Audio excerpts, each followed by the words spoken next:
नमस्कार, मैं हूं ब्रजेश श्रीवास्तव। आप देख रहे हैं न्यूज वन इंडिया का स्पेशल एजेंडा। आरटीओ में दलालों के खिलाफ हल्ला बोल। तारीख पर तारीख, तारीख पर तारीख, बस यही हाल है यूपी में आरटीओ ऑफिस का। अगर आप भी सोच रहे हैं कि आप अपनी गाड़ी से जुड़े दस्तावेजों को ऑनलाइन सुविधा के जरिए सरलता से बनवा लेंगे, तो इसके पीछे छिपे बड़े खेल से आप अनजान हैं। देश में सरकार ने डिजिटल युग को बढ़ावा देने के लिए कई विभागों को ऑनलाइन किया है, लेकिन सिस्टम में लगे भ्रष्टाचार की दीमक डिजिटलाइजेशन को अंदर ही अंदर खोखला कर चुकी है। इस कड़ी में आरटीओ विभाग सबसे ऊपर दिख रहा है। इसकी वजह है ऑनलाइन अप्लाई करने के बाद 4 से 6 महीने के बाद मिलने वाली तारीखें, जो लोगों को सीधे दलालों के पास जाने के लिए मजबूर कर रही हैं। और अब आलम यह है कि जो ड्राइविंग लाइसेंस महज 500 रुपए में बन सकता है, उसके लिए दलाल 2000 से लेकर 5000 रुपए तक वसूलते हैं। इन सभी की सच्चाई यूपी के कई जिलों में आए दिन देखने को मिलती है।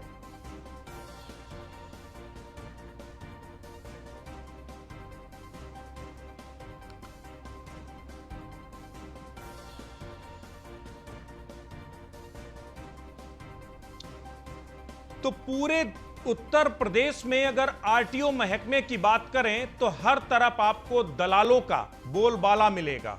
हर तरफ आपको दलाल सक्रिय मिलेंगे।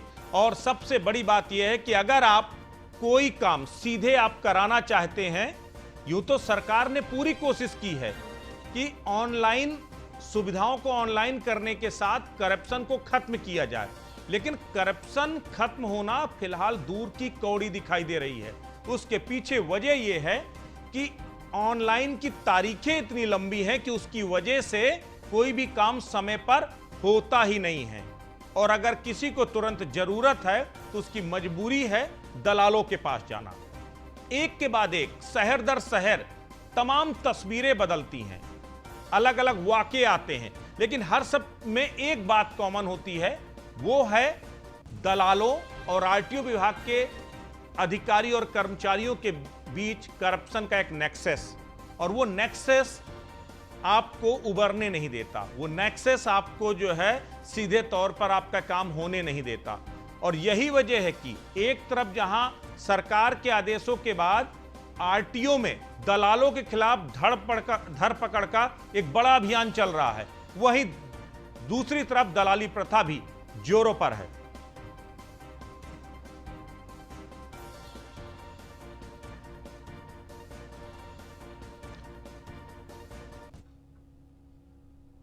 तो आज हम आरटीओ में दलालों के खिलाफ इसी पूरे भ्रष्ट तंत्र का पूरा मुआयना करेंगे। तमाम रिपोर्टर्स हमारे अलग अलग जगह से जुड़ेंगे और यह समझने की कोशिश करेंगे कि आखिर सरकार तमाम जतन कर रही है कि भ्रष्टाचार रुके। ऑनलाइन सर्विसेज करने के बाद यह उम्मीद की जाती है कि अब कम से कम डीएल के लिए पैसा नहीं देना पड़ेगा, रजिस्ट्रेशन के लिए पैसा नहीं देना पड़ेगा, दलालों के पास नहीं जाना पड़ेगा। बावजूद उसके क्यों दलालों का बोलबाला अभी भी कार्यालयों में देखने को मिलता है। कई कई जगह पर तो उस तरह की तस्वीरें भी आती हैं कि दलाल ही कर्मचारियों की जगह बैठ करके सारे काम निपटाते हुए नजर आते हैं। सब अभी एक दिन पहले ही यूं तो प्रशासन की बड़ी कार्रवाई में कानपुर देहात से आधे दर्जन से ज्यादा दलालों को गिरफ्तार किया गया, लेकिन उससे ठीक 2 दिन और अगर पीछे जाएं तो कानपुर से ही एक तस्वीर आई कि आरटीओ ऑफिस के अंदर कार्यालय में बैठ करके एक दलाल बाकायदा रिश्वत ले रहा है। अश्विनी हमारे साथ जुड़े हैं, हमारे साथ अंबेडकर नगर से हमारे संवाददाता राघवेंद्र जुड़े हैं, शाहजहांपुर से आसिफ जुड़े हैं और कानपुर से अश्विनी जुड़े हैं। अश्विनी, आपने अभी एक रिपोर्ट भेजी थी कुछ दिन पहले जिसमें यह दिखाया गया था कि आरटीओ ऑफिस कार्यालय में बैठ करके कैसे ये जो दलाल हैं वो रिश्वत ले रहे हैं। क्या तमाम सुविधाओं के ऑनलाइन करने के बाद क्या यह रिश्वत का खेल नहीं थमा? देखिए, कहना सही है, प्रदेश की जो है रोकथाम बिल्कुल नहीं करनी है। नोट मारे बिल्कुल चलिए फिर कराने का एकदम धैर्य से काम चल रहा है। सबसे बड़ी बात है कि न्यूज वन इंडिया ने सबसे पहले प्रमुखता से खबर 1 जनवरी में दिखाई गई थी, जिसमें एक विंडो पे जो है बैठा जो युवक वहां पैसे ले रहा था, मांग रहा था और सीधे साफ तौर पे कह रहा था कि ये रुपया बड़े अधिकारियों तक जाता है। उसका नाम दीपांशु था। उसको खबर जब दिखाई गई न्यूज़ इंडिया में तो उसके बाद यहाँ के आरटीओ ने उसकी जांच दी और उसे हटाया गया सीट से, लेकिन उसके बाद फिर उसे सीट दे दी जाती है। ये सबसे बड़ी इस बार महकमे में देखने को मिला कि सिर्फ जब मीडिया पे आता है तो दिखावे पे लेकर के लोग उसको हटा देते हैं और उसके बाद फिर उसे सीट पर बैठा देते हैं। इसके बाद जस्ट एकदम 3 दिन पहले ही सोमवार को न्यूज़ इंडिया ने फिर एक खबर प्रमुखता से दिखाया कि वहां पे एक दीपांशु नाम का युवक है जो कि वहां पे वो 600 रुपए ले रहा है स्मार्ट चिप पे बैठा हुआ, और उसके साथ एक युवक और बैठा हुआ है उसी के विंडो के अंदर, प्रीतम सिंह। ये कहा जा रहा है कि सूत्रों के माने कि प्रीतम सिंह जो है वो एक लखनऊ में बैठे आरटीओ विभाग के बड़े अधिकारी का रिश्तेदार है। वहीं पे जो है आरटीओ ने यहाँ पे जांच के लिए एआरटीओ को दिया गया। उसी बाद तुरंत ही तत्काल तरीके से दीपांशु को हटाया गया।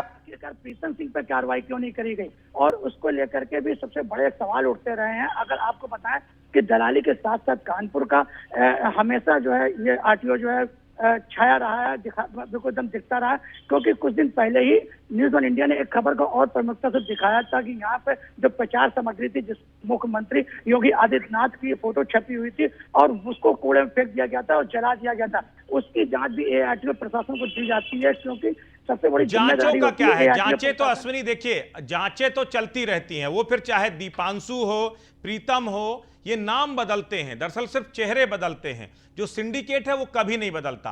राघवेंद्र हमारे साथ अंबेडकर नगर से जुड़े हैं। राघवेंद्र, सबसे बड़ी बात यह है कि सरकार चाहती है करप्शन खत्म हो। मुख्यमंत्री योगी आदित्यनाथ जीरो टॉलरेंस की बात करते हैं और केवल बात ही नहीं करते हैं, उसको इंप्लीमेंट करने की कोशिश भी करते हैं।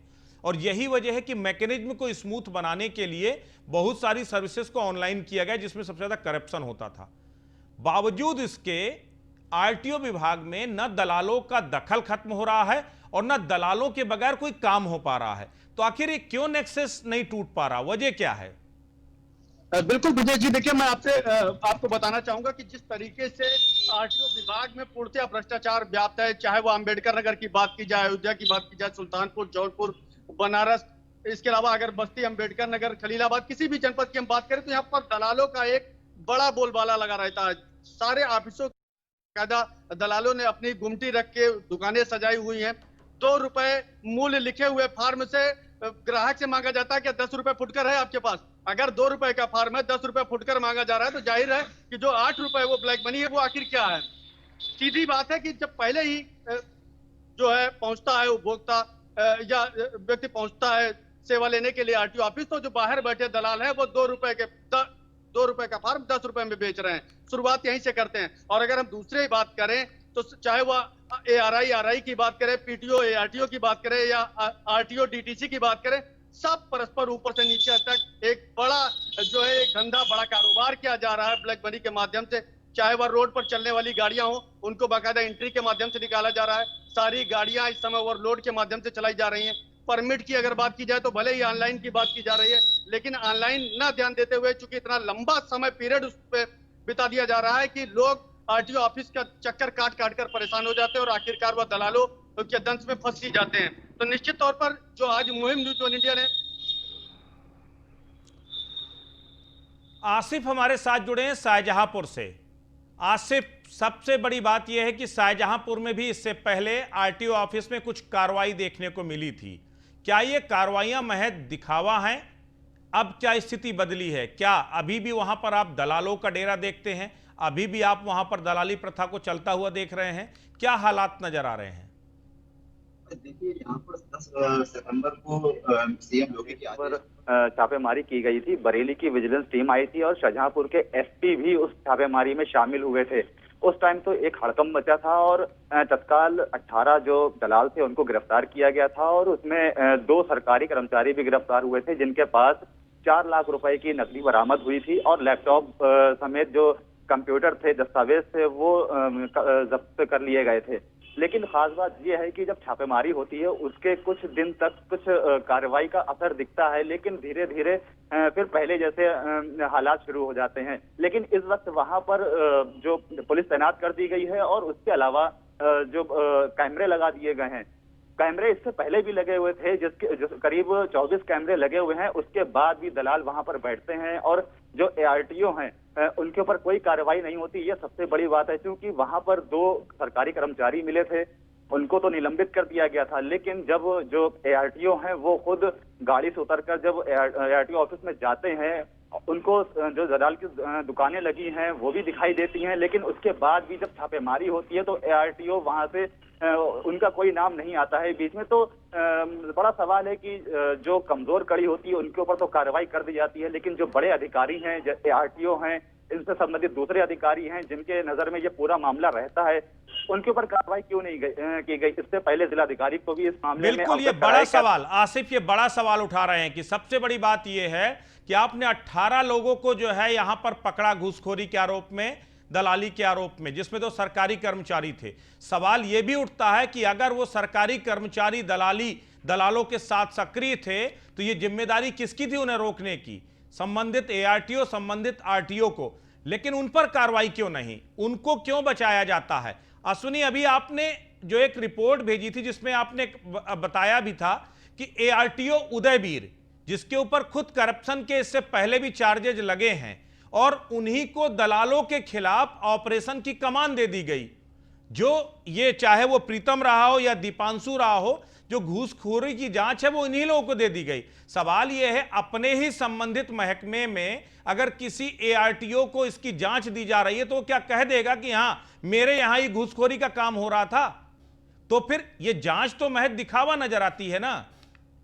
कहना चाहिए ब्रजेश की जो सबसे बड़ी बात है कि जिसका नाम आता हो तो उसमें भ्रष्टाचार के मामले में अगर उससे जांच दे दी जाएगी तो कैसे जांच जो है निष्पक्ष हो सकती है? क्योंकि सबसे बड़ी बात है, जब जनवरी के महीने में जो न्यूज़ वन इंडिया ने एक वीडियो दिखाया था जिसमें पैसा ले रहा था, जो शुभांशु नाम था लड़के का, वो साफ कह रहा है कि ये रुपए ऊपर तक पहुंचाया जाता है, ऊपर अधिकारी को जाता है। क्योंकि जो यहाँ पे ARTO उदयवीर सिंह है, उनके पास 2 पद है इस वक्त, वो परिवर्तन में भी हैं और प्रशासन के भी प्रभारी हैं, और उन पे जब यह आरोप लग रहा है कि ऊपर तक जा रहा है, क्योंकि जो अंदर लाइसेंस बनता है उसका पूरा जो है ARTO उदयवीर के ही उसमें आता है। इसके मामले में जब RTO जो है संजय सिंह है, वो उन्हीं को जांच देते हैं, तो कैसे निष्पक्ष जांच हो सकती है? ये बड़ा सवाल उठता है। संजय सिंह से आपने पूछा नहीं RTO से कि ये बताइए कि जिनके ऊपर खुद करप्शन के चार्जेज लगे हों, जिनकी कार्यप्रणाली खुद सवालों के घेरे में हो, आखिर आप उन्हीं को जांच दे करके कैसे आप तय कर दोगे कि जो है वो भ्रष्टाचारियों को बेनकाब कर देंगे?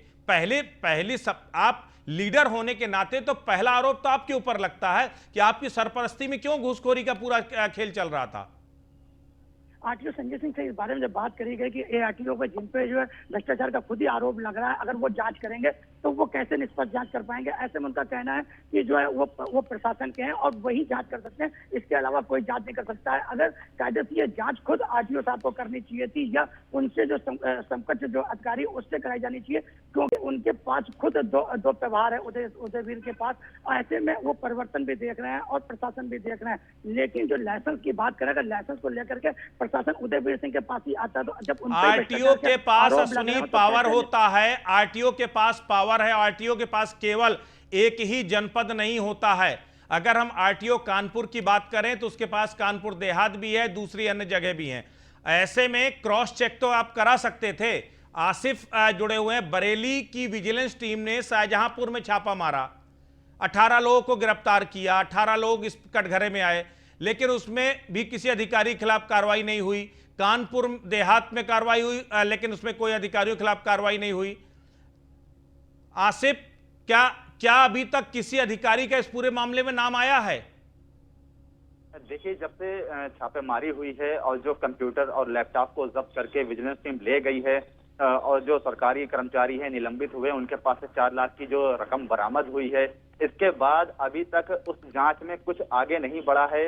ये भी नहीं पता चल पा रहा है कि आखिर उस जांच में आगे किस और जो जांच है वो घूम रही है। लेकिन जो ARTO है यहाँ पर और जो बड़े अधिकारी हैं, वो इस जांच से ऐसा लग रहा है कि वो जरूर बचते नजर आ रहे हैं। तो कोई कार्रवाई नहीं हुई है, साफ तौर पर बिल्कुल क्लियर है आसिफ कि कोई कार्रवाई अधिकारियों के खिलाफ ना हुई है और ना होने की संभावना है। हमारे साथ जुड़ने के लिए आसिफ बहुत बहुत शुक्रिया।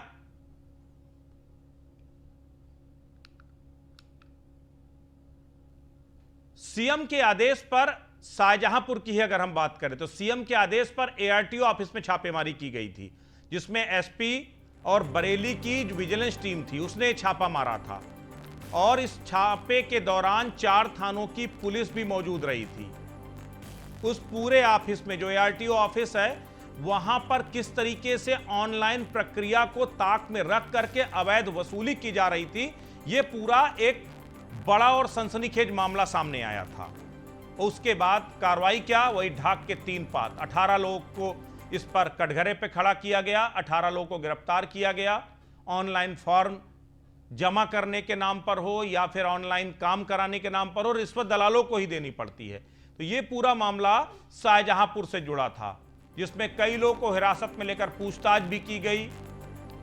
दरअसल ARTO ऑफिस में भ्रष्टाचार की शिकायत CM हाउस में की गई थी और CM ने ये आदेश दिए थे, लखनऊ के सूचना एवं जनसंपर्क विभाग ने बाकायदा इसका प्रेस नोट जारी करके बताया था कि सदर बाजार में नियामतपुर में मौजूद है ARTO ऑफिस और जहां पर भ्रष्टाचार का पूरा खेल चल रहा था।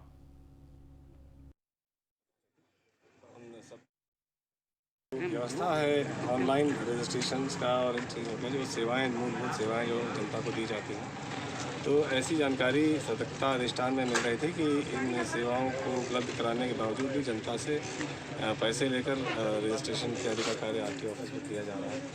इसी सिलसिले में एक टीम वहाँ से आई है और उनके पास इनपुट्स हैं, उन्हीं के आधार पर ये कार्रवाई की गई है। जो इसके दलाल हैं तथाकथित, उन सबको वाइंड अप किया गया, उनको स्क्रीन किया जाएगा कौन एक्चुअली इसमें इन्वॉल्व है कौन नहीं, और उसके आधार पर जो आखिरी वैधानिक कार्रवाई है वो की जाएगी। सर, यहाँ पर अवैध तरीके से एक ठेका भी चल रहा है जिससे अवैध वसूली लोगों से की जाती है? नहीं, इसका भी संज्ञान अभी लिया जा रहा है, आपने भी बताया है, तो इस पर भी हम लोग जो ऐसा कार्य कर रहे होंगे विधि उनके विरुद्ध कार्रवाई की जाएगी। व्यवस्था